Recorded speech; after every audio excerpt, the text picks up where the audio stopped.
요한계시록 14장 12절부터 20절까지 말씀 보겠습니다. 여기서 이 한 가지 질문을 던집니다. 하나님은 왜 심판하시죠? 왜 심판하시죠? 하나님은 왜 노아 심판을 하셨습니까? 왜? 노아를 살리기 위해서. 만약에 노아를 살리는 목적이 없다면 노아 심판이란 자체가 의미가 없어요. 왜냐하면 그 순간 이 세상은 없어져 버리니까. 그죠? 소돔을 멸했습니다. 왜 멸하셨죠? 롯을 구원하시기 위해서. 그리고 아브라함에게 본을 보여주시기 위해서. 오늘 여기 요한계시록에 쭉 나오는데 마지막 심판입니다. 왜 심판하시죠? 왜? 성도를 구원하기 위함입니다. 여기 누가복음 3장에서도 보면은 추수하는 사람에게 명령하죠. 그래서 알곡은 곳간에, 쭉정이는 불에. 그죠? 왜 추수했죠? 알곡을. 쭉정이는 태워버리. 왜 종말에 심판을 하시죠? 더럽고 오염된 이 세상을 다 없애고, 그리고 하나님의 백성들을 구원해 내시기 위하여. 그래서 그 구원받은 백성들에게 새하늘과 새 땅, 새 예루살렘 성을 또 준비하시잖아요. 그죠? 그래서 심판의 목적은 구원의 완성입니다. 십자가에 달려서 예수님이 죽으심으로 우리의 죄값을 지불하신 것으로 우리의 구원을 성취하셨죠. 그런데 예수 재림으로 인하여 심판하심으로 인해서 성취된 구원이 완성되는 것이죠. 성도 여러분, 시편 76편 9절 보면 여기 설교요약 서론에 들어갑니다. 곧 하나님이 땅의 모든 온유한 자를 구원하시려고 심판하려 하신 때에로다. 그죠? 오늘 시편 50편에서도 또 나오죠. 왜 환난 날에 너희를 건져주시느냐? 네가 나를 영화롭게 하기 때문에. 분명히 말씀하시잖아요. 여기서 온유한 자로 이 표시가 되어 있는, 번역이 되어 있는 이 말을 히브리어로 그대로 번역을 하면은 억눌린 자입니다. 억눌린 자예요. 그러니까 세상의 악한 자들에 의하여 억눌린 자들입니다. 예수 복음 때문에 갇힌 자들, 억눌린 자들, 바로 그들을 구원하시려고 심판하십니다. 참, 그 시각으로 오늘 말씀을 보기를 바랍니다. 왜 심판을 했죠? 왜 심판을 하시죠? 우리를 구원하시기 위해서. 그래서 12절, 13절이 제가 꼭 여기서 말씀을 먼저 드립니다. 우리는 그러면 마지막 심판 때 어떻게 살아야 됩니까? 지난주 설교에 바로 약간 중복이 됩니다. 우리는 어떻게 살아야 됩니까? 12절, 하나님의 계명과 예수에 대한 믿음을 끝까지 지켜야 합니다. 그래서 이 세상에 살면서 여러 가지 어려움과 환난과 시련이 닥칠 텐데, 유혹이 닥칠 텐데, 그때 인내하라는 얘기죠. 어떻게 인내하라고요? 예수 그리스도를 향한 소망으로 인내하라는 얘기입니다. 데살로니가전서 1장입니다. 우리가 인내를 할 때 우리 자력으로, 우리 의지로, 결단으로 인내하라는 것이 결코 아닙니다. 거기에는 한계가 있어요. 그런데 그리스도에 대한 소망으로 인내할 때는 그건 영원입니다. 왜 영원하죠? 그리스도가 영원하신 주님이시니까. 우리 엄마 아빠 소중해. 그지? 주하나, 그지? 근데 내가 전에도 얘기했지만은 엄마 아빠는 그렇게 소중하지만 그러나 영원히 계시는 분이 아니야. 그래서 우리가 사람을 신뢰하지 말라는 얘기도 거기에 있습니다. 아무리 신실한 사람도 한시적이에요. 왜 소망으로 인내한다고요? 어떤 소망? 그리스도에 대한 소망. 왜? 영원하신 우리의 구주시니까.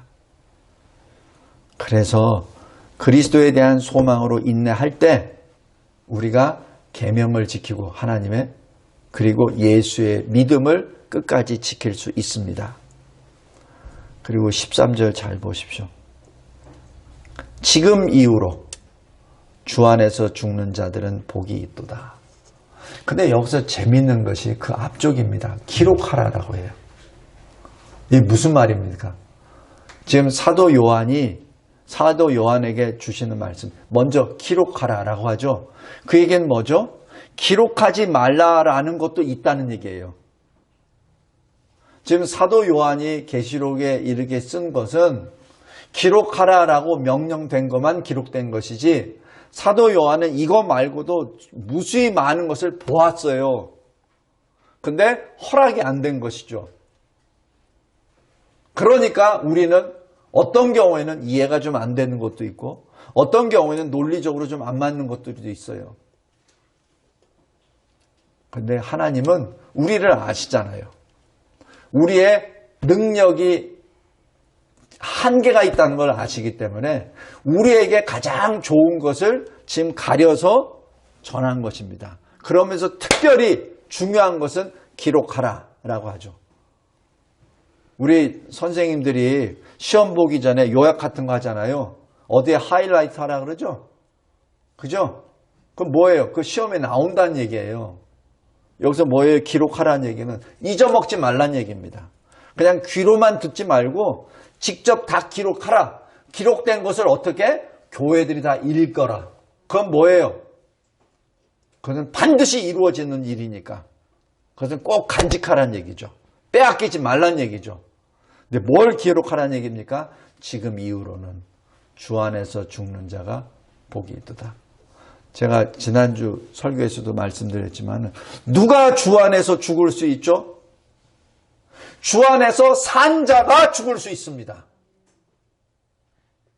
살았을 때 주의 이름을 부르는 자가 주 안에서 죽을 수 있습니다. 살았을 때 주님을 믿지 않는 자고, 살았을 때 주의 이름을 부르지 않고, 살았을 때 정신 똑바로 차리지 않고, 살았을 때 자고 있으면 주 안에서 죽을 수 없어요. 주 안에서 죽는 자는 살았을 때 주 안에 있었던 자입니다. 주 안에 있다는 것은 무엇이죠? 주님과 연합된 자들입니다. 제가 또 말씀드립니다. 왜 우리가 죄인이 됐죠? 죄가 무엇이죠? 죄가 하나님과 나는 원래 하나였습니다. 근데 이 사이에 죄가 들어와 버렸어요. 그래서 내가 하나님으로부터 떨어져 나가 버린 거죠. 이게 타락입니다. 왜 내가 떨어졌죠? 죄 때문에. 그래서 내가 다시 하나님께로 돌아오려면 할 수가 없어요. 그래서 주님이 오신 것이죠. 그래서 주님의 십자가 보혈로, 주님을 믿음으로 내가 하나님께로 나아갑니다. 그래서 어떻게 돼요? 우리가 주 안에 있다는 얘기는 주 예수 그리스도의 이름으로 하나님과 하나가 됐다는 얘기입니다. 다시 내가 회복됐다는 것을 의미해요. 죄로 말미암아 타락한 아담이 하나님께로 돌아갈 수 있는 길은 자력이 없습니다. 예수 그리스도 십자가 보혈의 피로 예수 안에서 주님과 하나가 될 수 있는 것이죠. 주 안에 있다는 것이 바로 이 의미입니다. 주님과 연합된 자가 복이 있다는 얘기는 주 안에서 살고 주 안에서 죽으라는 의미입니다. 그것이 영생의 길이라는 뜻입니다. 그것이 천국의 길이라는 뜻이에요. 그러니까 성령이 말씀하시잖아요. 딱 사인을 하십니다. 성령이. 너 기록해.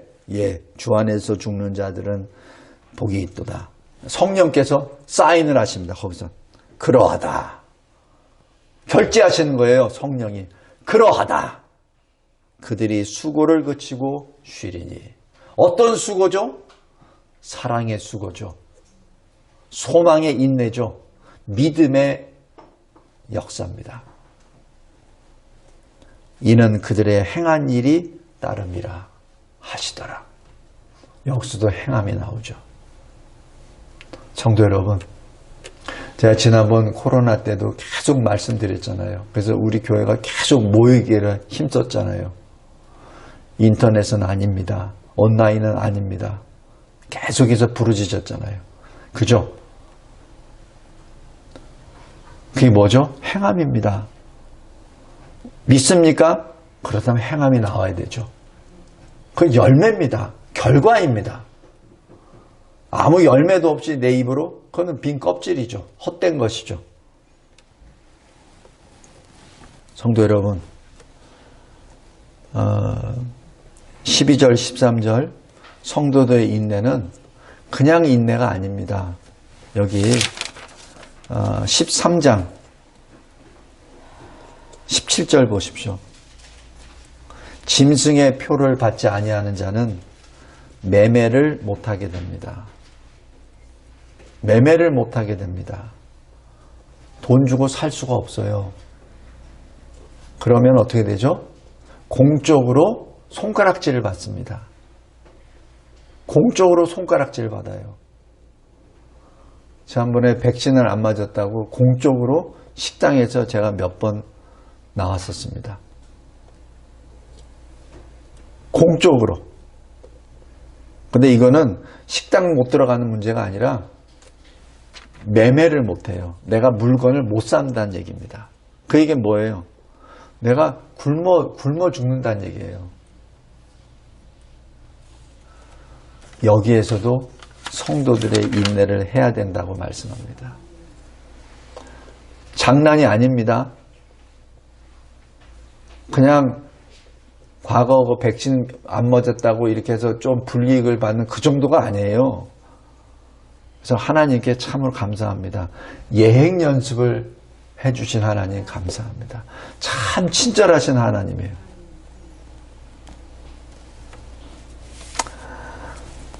자, 이제 14절부터 16절까지 하나님의 성도들의 구원을 먼저 말씀합니다. 물론 여기 14절부터 20절까지 해석이 여러 가지 해석이 있어요.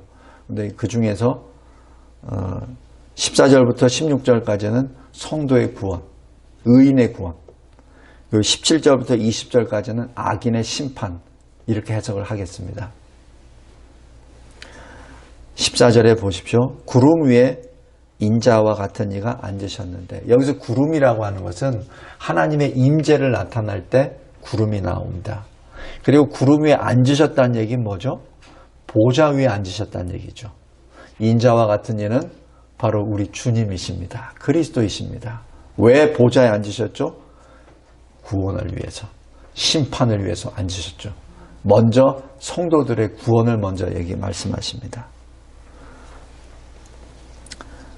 15절에 당신의 낫을 휘둘러 거두소서 땅의 곡식이 다 익어 거둘 때가 이르렀음이니이다. 우리 누가복음 3장 한번 보십시오.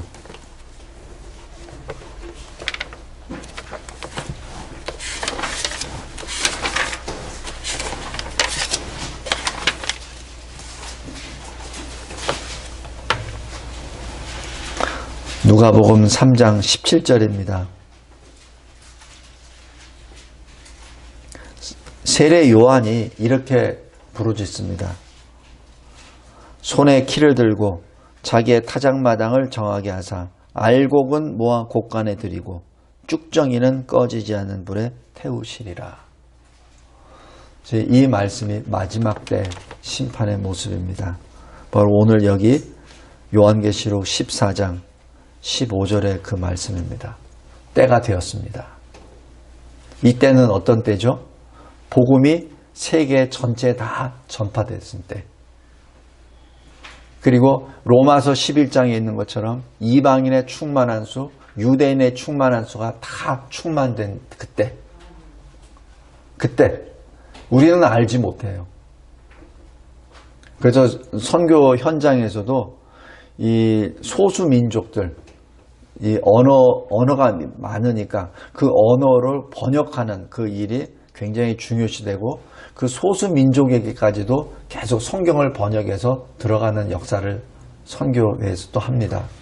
왜냐하면 이 일이 마지막 때가 되기 때문에. 때가 됐습니다. 그러자 16절에 구름 위에 앉으시니 바로 보좌에 앉으신 주님이 낫을 땅에 휘두르매 땅의 곡식이 거두어지니라.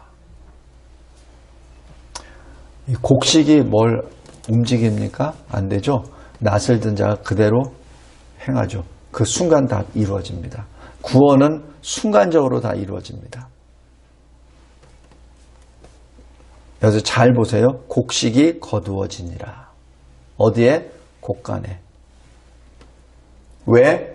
주님의 영광을 위하여. 자, 대신 17절부터 20절까지 보겠습니다. 다른 천사가 하늘에 있는 성전에서 나옵니다. 하늘에 있는 성전에서 나온다는 얘기는 뭐예요? 하나님의 명령을 받고 나온다는 얘기입니다. 그 뜻입니다. 하나님의 권능을 입고 나온다는 얘기예요. 역시 예리한 낫을 가졌습니다. 그런데 여기 18절 보세요. 또 다른 천사가 말을 하는데 그 천사는 어떤 천사냐면 불을 다스리는 천사예요. 불은 뭐예요? 태우는 심판이죠. 바로 그 불의 천사가 제단으로부터 나옵니다. 제단은 어떤 제단이에요? 우리 6장, 요한계시록 6장 보십시오.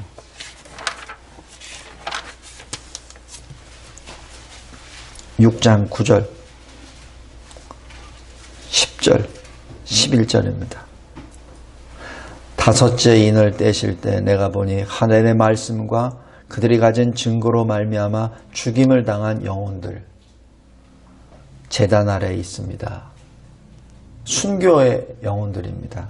10절에 큰 소리로 불러 이르되 거룩하고 참되신 대주제여 땅에 거하는 자들을 심판하여 우리 피를 갚아주지 아니하시기를 어느 때까지 하시려 하나이까.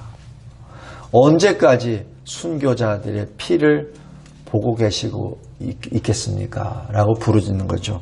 그자 11절에 각각 그들에게 흰 두루마기를 주시며 이르시되 아직 잠시 동안 쉬되 그들의 동무종들과 형제들도 자기처럼 죽임을 당하여 그 수가 차기까지 하라 하시더라. 순교자의 수가 찰 때까지 잠시 기다리라. 그 말씀입니다. 여기 요한계시록 14장 18절 다시 보십시오. 불을 다스리는 다른 천사가 제단으로부터 나왔다는 얘기는 뭐예요? 바로 제단 아래 부르짖고 있는 순교의 영혼들이 있는 그 기도를 가지고 지금 나옵니다. 예리한 낫 가진 자를 향하여 이릅니다. 예리한 낫을 휘둘러 땅에 포도송이를 거두라. 그 포도가 익었느니라. 그리고 19절에 천사가 낫을 땅에 휘둘러 땅에 포도를 거두어 어디에다가 놓죠? 하나님의 진노의 포도주 틀에 던집니다. 여기 16절에 곡식은 어디에죠? 거두어 드리죠. 곡간에. 뭘 위해서? 하나님을 위해서. 그런데 19절은 어떻게 되죠? 진노의 포도주 틀에 던집니다. 그리고 어떻게 하죠? 20절에 밟습니다. 그런데 여기서 급전환이 나와요. 포도주가 나와야 되는데 20절에 피가 나온다고 표현합니다. 이게 뭐예요? 심판입니다. 그래서 이 14절부터 16절까지는 성도의 구원이라고 표현을 했고 17절에서 20절은 악인의 심판이라고 표현한 겁니다. 여기 그런데 20절 보면은 말 굴레까지 그 피가 났다는 얘기는 말 굴레가 어디 있죠? 보통 한 1m 정도 됩니다. 그죠? 말끌 1m까지 피가 넘쳤다는 얘기는 사실 저도 이 스타디온에 대해서는 정확히 잘 모르겠어요. 근데 대략 여기 뭐 600마일이라고 하는 그런 자료도 있고 또 뭐 300km라는 그런 말도 있습니다. 하여튼 그것보다도 오늘 말씀에서는 이런 말씀하고 연계가 되더라고요. 노아 홍수 심판이 일어나죠. 그리고 어떻게 됩니까? 그 물이 다 덮어버리죠. 이 지상에 그 당시 있었던 지상의 산보다도 한 10m 정도까지 물이 다 차버립니다. 그 모습이 연상이 되더라고요. 이 피가 넘치더라. 무엇을 말하죠? 노아 홍수 때 살아남은 자가 있나요? 그 방주 바깥에서? 없죠. 다시 얘기해서 여기 1600 스타디온에 퍼졌더라라는 얘기는 하나님의 구원을 받은 자 이외에는 다 죽었더라. 그 얘기입니다.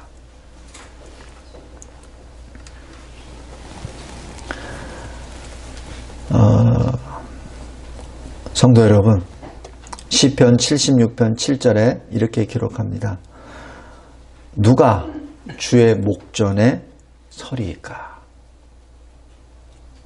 주님의 심판 앞에 아무도 있을 수 없습니다. 우리 여기 요한계시록 5장 한번 보세요.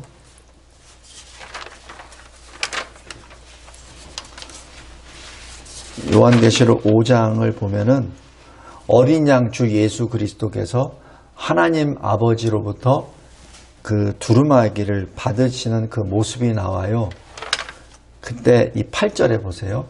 그 두루마리를 취하심에, 그러니까 예수님이, 어린 양이 하나님 아버지로부터 그 취하심에 네 생물과 24장로들이 그 어린 양 앞에 엎드립니다. 그죠? 그러니까 네 생물은 어떤 누구죠? 천사입니다. 하나님 가장 가까이에서 섬기는 천사예요. 그리고 24장로는 뭐죠? 구약과 신약의 교회 대표들입니다. 그러니까 어린 양에게 그 심판의 권세가 오자마자, 그러니까 요새로 얘기하면은 우리 이 세상의 식으로 하면은 왕의 어인을 받자마자 신하들이 다 엎드려 절한 것과 똑같습니다. 그러니까 두루마기를 취하심에 그 어린 양 앞에 엎드립니다. 엎드렸을 때 가장 먼저 어린 양에게 오는 게 뭐죠? 금대죠. 향이 가득한 금대죠. 이 향은 성도들의 기도들이더라. 성도 여러분, 그것이 여기 요한계시록 14장 15절에 그때도 됩니다. 때가 됐습니다. 성도들의 기도가 응답될 때가 됐습니다라는 선언이기도 합니다. 그리고 18절에는 제단 아래 예수의 증거 때문에, 하나님의 말씀 때문에 죽임을 당한 순교자의 영혼들의 그 기도가 응답되는 것이죠. 성도 여러분, 왜 심판하십니까? 하나님의 백성을 구원하시기 위해서. 근데 그 구원의 심판의 근거가 뭐죠? 성도의 기도입니다.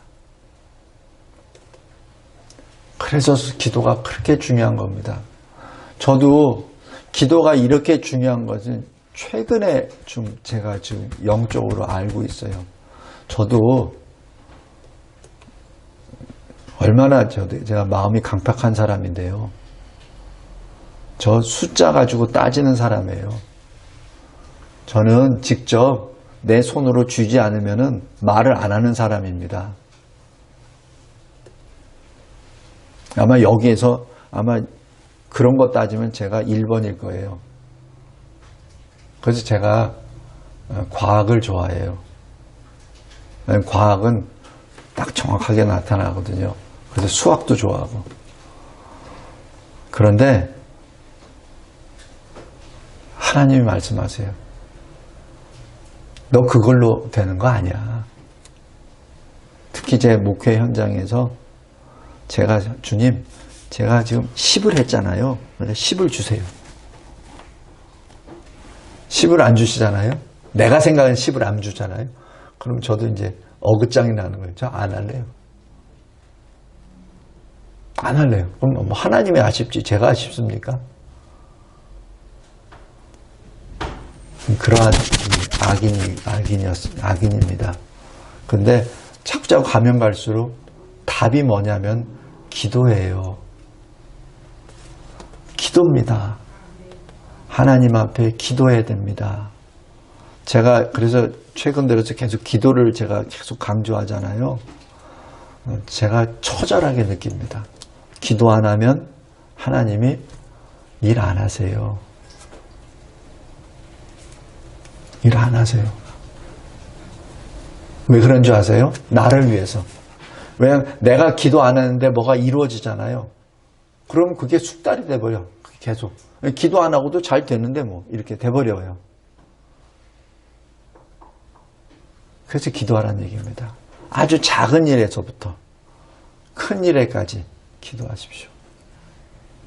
우리 진리와 제자교회 지난 5년 동안 열심히 나라를 위해서 기도했잖아요. 여기 주보에 계속해서 나라를 위한 기도 계속 썼잖아요. 하나님이 5년 만에 들어주셨잖아요. 이게 산 증거예요.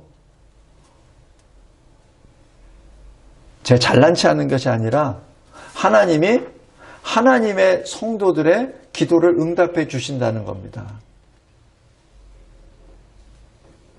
꼭 기억하시기 바랍니다. 우리 각자 개인의 아니면 교회의 가정의 기업의 뭐 여러 가지 뭐 문제가 됐든 무슨 문제가 됐든 결혼 문제가 됐든 무슨 문제가 됐든 먼저 기도하십시오. 그럴 때 하나님이 이루어 주십니다. 하나님이 이루어 주십니다. 마지막 심판 때에도 심판의 근거가 뭐냐면 기도입니다. 성도의 기도예요.